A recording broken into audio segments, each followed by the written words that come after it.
Right. And Pat, do you have slides that you're sharing tonight?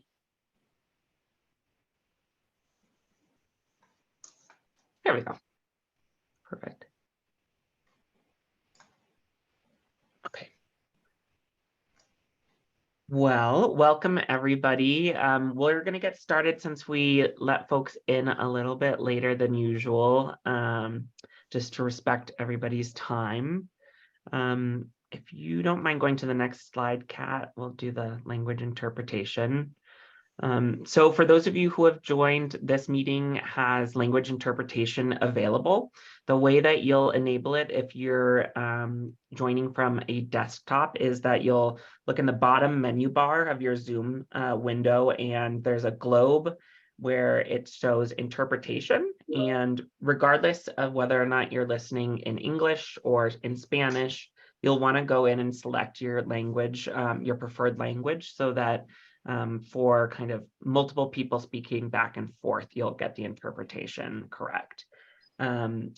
With that, I will pass it over to Francisco to go over the interpretation instructions in Spanish. Thank you, Chris. Buenas tardes a todos. Bienvenidos a esta reunión. Queremos respetar el tiempo de todo el mundo y vamos a dar inicio a esta sesión. Como siempre, nuestras reuniones son bilingües y ofrecemos interpretación al español. Para poder aprovechar y usar el servicio de interpretación que ofrecemos, por favor, seleccione el globito, pulse el globito en la parte inferior derecha de su pantalla y seleccione el idioma de su preferencia. Debe de seleccionar el idioma de su preferencia independientemente de que si está recibiendo interpretación al inglés o al español. Bueno, muchísimas gracias. Thank you, Chris. Yeah, absolutely. Thanks, Francisco. I'll get you over into the interpretation channel. And with that, I'll pass it over to Catherine. Welcome, everybody. We're so glad to see you again.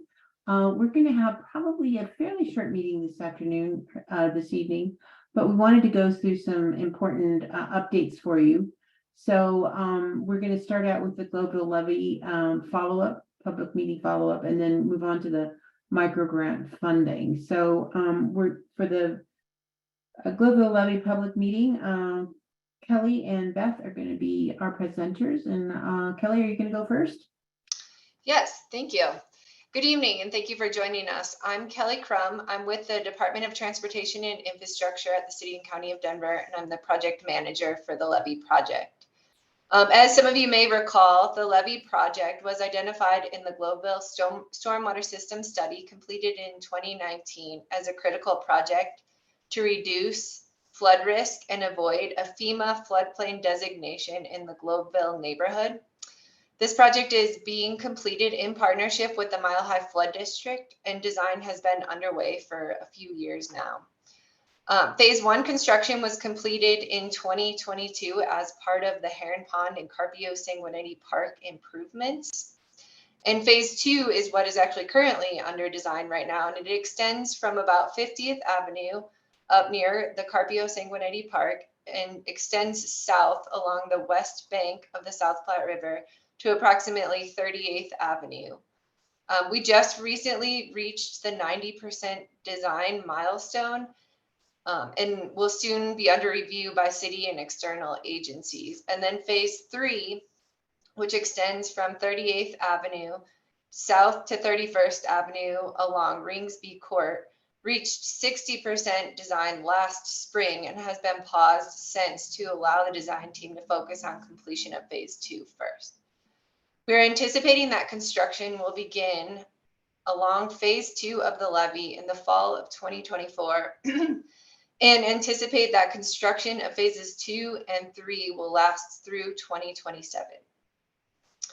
During last month's CAG meeting, we were given the wonderful opportunity to hold a community open house specifically for phase 2 of the levee. And as I said, that extends from 50th Avenue south to 38th Avenue, and heard a lot of great things. And so I'm going to hand it over to Beth, and she's going to follow up on what we heard at that meeting. Great, thanks, Kelly. So, so we had this meeting at the Globeville Center, and it ran from about 4 to 6:30. And I think we had around 20 people from the community attend, as well as the design team and a few of us others and some OCBE folks. So it was a nice group. We had a great conversation, and we could have had a higher turnout. We'd love to see more of you at these meetings, but it was still a really nice meeting, and we'll have some things to share with you here. So like Kelly was mentioning, this meeting was pretty specific to the Globeville Levee project, which is nice. We, sometimes we have a lot of projects at these, so this one had a very nice focus. And the design team was able to walk us through the design plans at 90% and really had everything laid out for us to show us where things are and talk about that timeline and phasing. And then we kind of entered into a new conversation, which is beyond just the technical engineering of the levee. There are opportunities for plant palette choices, some artistic elements, maybe some signage, maybe some wayfinding, and opportunities to incorporate history or context into some of our information along the levee as things develop. So we did ask for some feedback on a number of different things.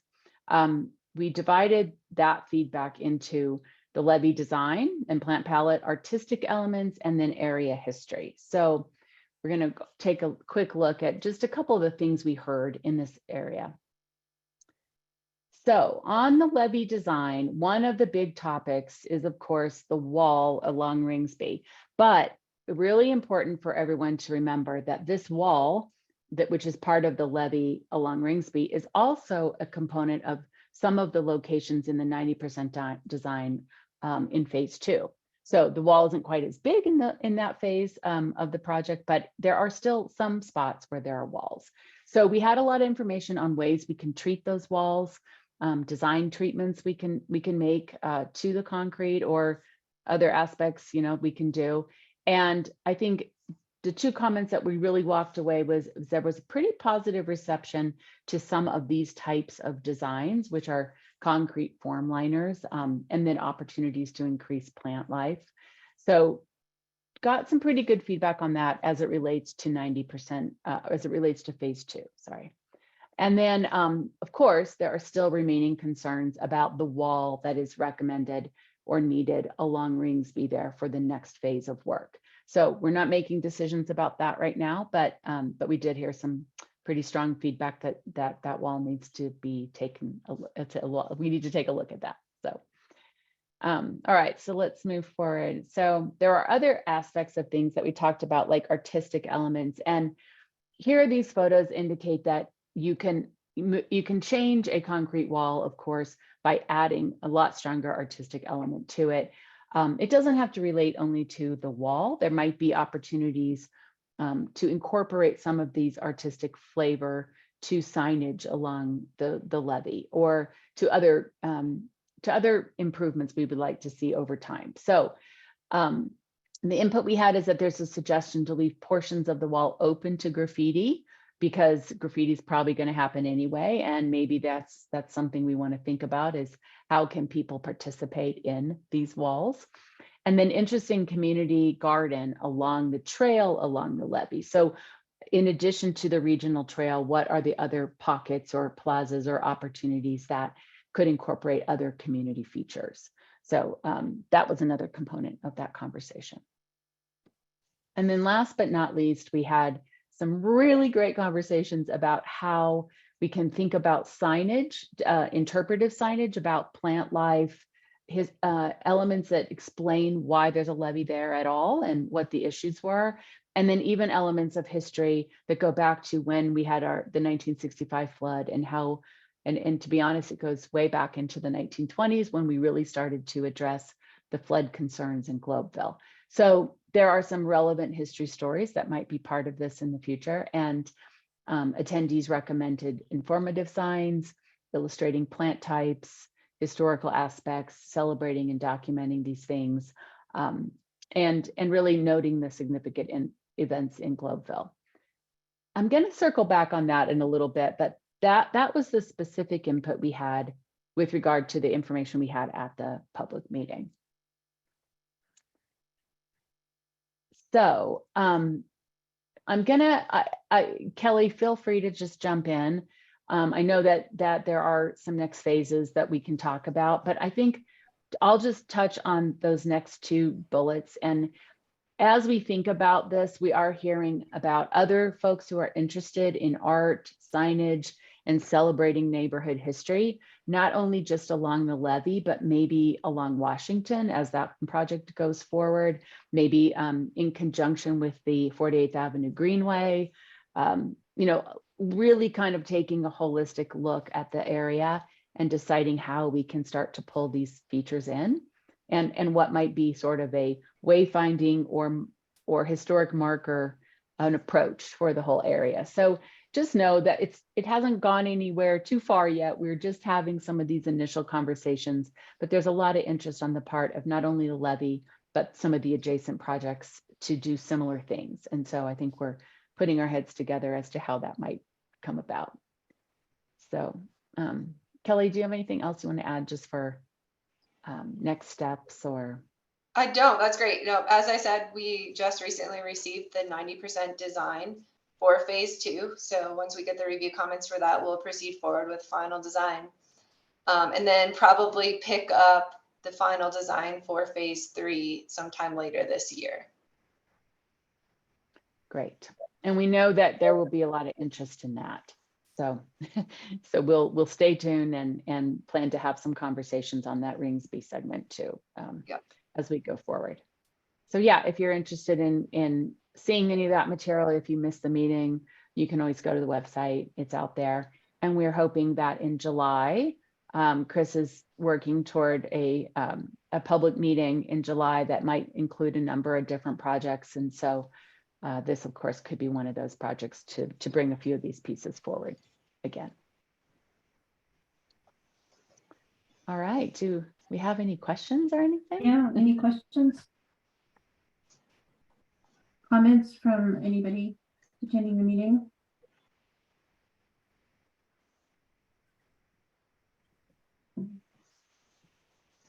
I don't see any hands raised. Okay. Okay. Thank you, Kelly. Thank you, Beth. Thank you. Yep. Thank And you. so Chris is going to talk to us about the micro grant funding that's available through the Community Active Living Coalition. So Chris? Thanks, Catherine. And I might lean a little bit on Tanika K because I see you're on the call. Tanika K works with the Denver Streets Partnership and also participates in the grant review process. So let's make sure that I'm getting all the information correct. Next slide, please. So for those of you who are kind of new to this information, the Community Active Living Coalition is a venture that's kind of funded by the Colorado Department of Transportation, CDOT, and hi, TK. And we here in my office, the Office of Community and Business Engagement, collaborate with community partners like the Denver Streets Partnership and put together basically this coalition of folks who are interested in active living here in Denver in the built environment. So one of the programmatic priorities and features of it is that there's a micro grant funding opportunity, which is really geared at investing very specifically in neighborhoods, particularly equity neighborhoods, for community members to be able to put together their own projects or services so that the environment will be kind of suitable for active living. So, and when we say active living, it's, walking, biking, using public transportation, and really just making sure that, what we call like the built environment is amenable to active living. So the micro grants specifically are funds that are available to organizations or individuals who want to do something with and for their communities around these the scope of the grant.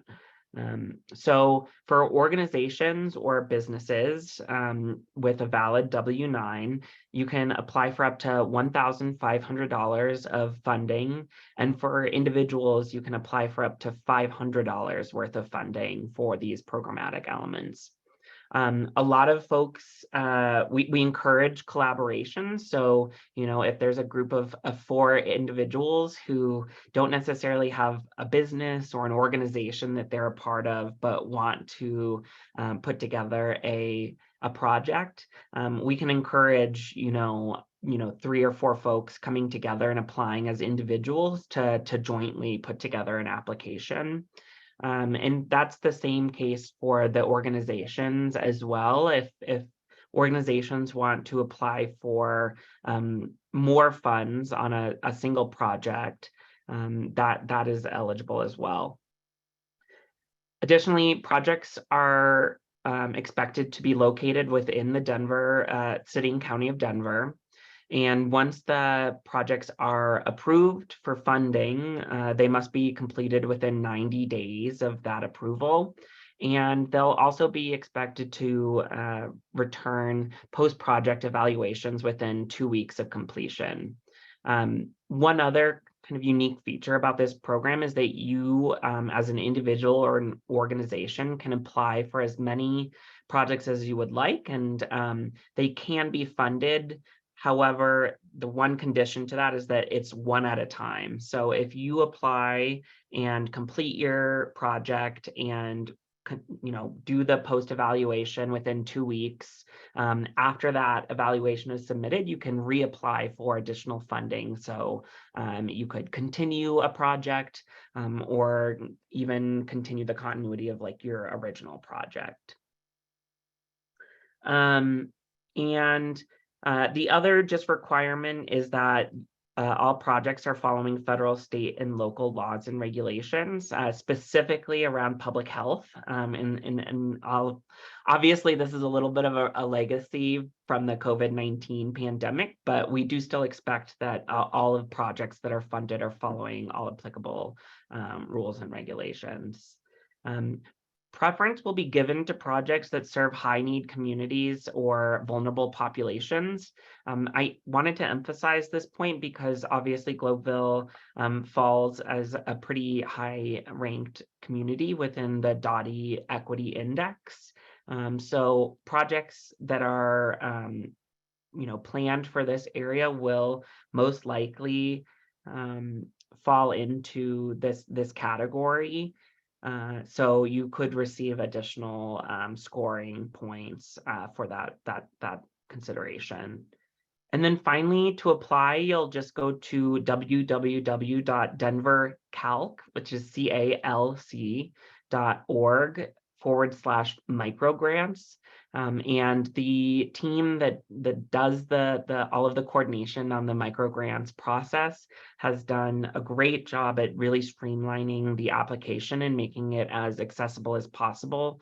The application is available in multiple languages, including Spanish. So just want to make sure that that is known for the community.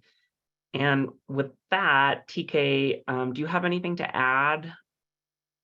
It's really great working with you on this. I would like to add that not only is it available in Spanish, but also Vietnamese. So we're trying to make it as accessible as possible. And not only are we looking for active living, but we're looking for specifics on active transportation and mobility safety. And so if anyone has any specifications on mobility safety or has anything to do with access to transportation or things that allows for a more connected way of getting around spaces and getting communities connected to resources, we are more than happy to fund based on some of the criteria that's along those lines. And I don't mind having one-on-one with folks who are interested and might have an idea, but also, sorry, by the way, I'm sitting outside. who are interested and are curious but don't know if their ideas align with what we're looking for, please feel free to reach out to me. I am excited to be here. Thanks for that. Yeah, and somehow it just happened to be the meeting that you were able to attend. So I really appreciate you attending. I was wondering, Tanika K, if you might mind like providing some examples of projects that have been funded, just so that folks have kind of a reference. Absolutely. Okay, so I can start by saying one, there has been folks who are in our equity lens or equity index spaces that have concerns about access to healthy food resources. So they have done like community gardens, urban gardens for their community area. That's one way of accessing the built environment. We have done some projects that focuses on community cleanups. We've also done something, we've funded an organization, the Colorado Coalition, the CCDC, Colorado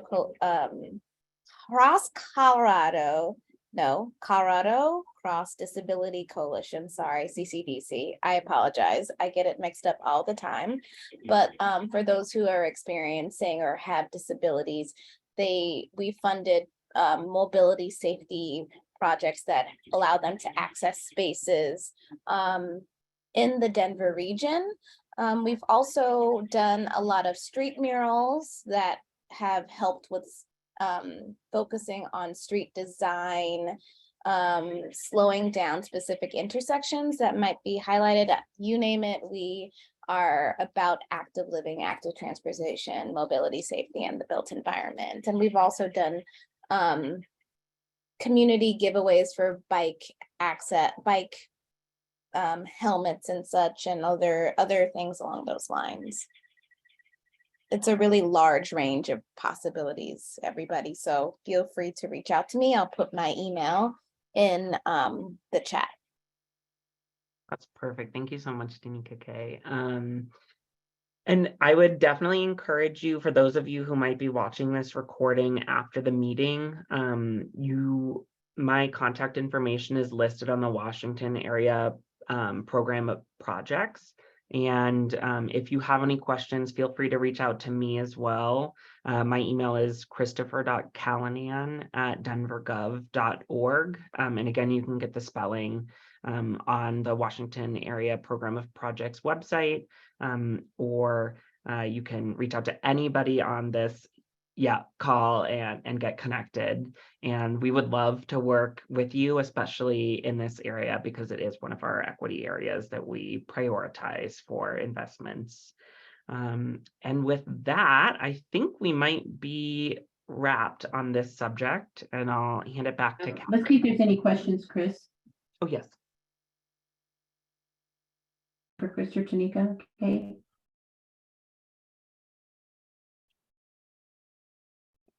Okay. All right. Short meeting. We do have another little, let's see if we can move the slide forward, Kat. I think Okay. we have a slide on the meeting in July, or maybe not. Yeah. So we have a next art, like I mentioned, that we're going to have this open house in July, and we did want to be sure to ask you if you had preferences on any locations. We've held this meeting. We usually have a meeting, in Argo Park during the summer at some point, and it is convenient for folks, and so it does work.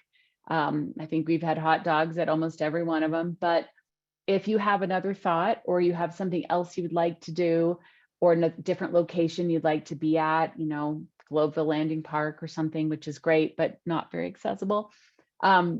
These are, just let us know. If you have ideas, put them in the chat. And you can see we're about a month out, just short of a month. So we will be getting notices out here probably pretty quickly. So just feel free to weigh in on what you'd like to see at that meeting. And then we had one more thing that actually Catherine, you might want to share. We've got another image we're going to show you. Maybe Kat's working on it. Ta-da! All right, Yeah. go ahead, Catherine. Thank you for popping that up. So the National Western Center is next week holding 2 community visioning sessions, one in Globeville and one in Swansea, Elyria, January 28th and January 29th. And the specific topics are to ask community about their vision for the equestrian center and its adjacent hotel and parking garage, and then also the parking garage at Cup North.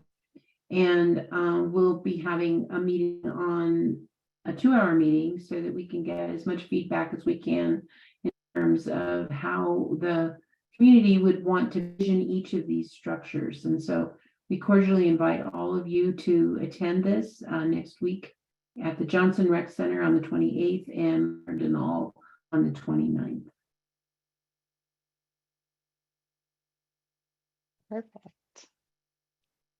And I do think that's all we had, Catherine. Okay, so let me just make sure that our friends don't have any questions or comments they'd like to make. And you are always good at, everyone's always good at using the chat, but are there any comments or questions or news from the community that we'd like to put up for the whole group?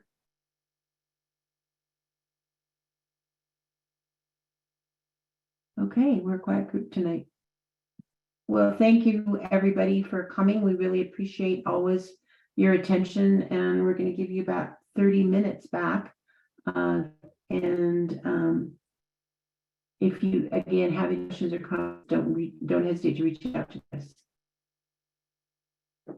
We'll Good see night, you in everybody. July. Great. Bye, everyone.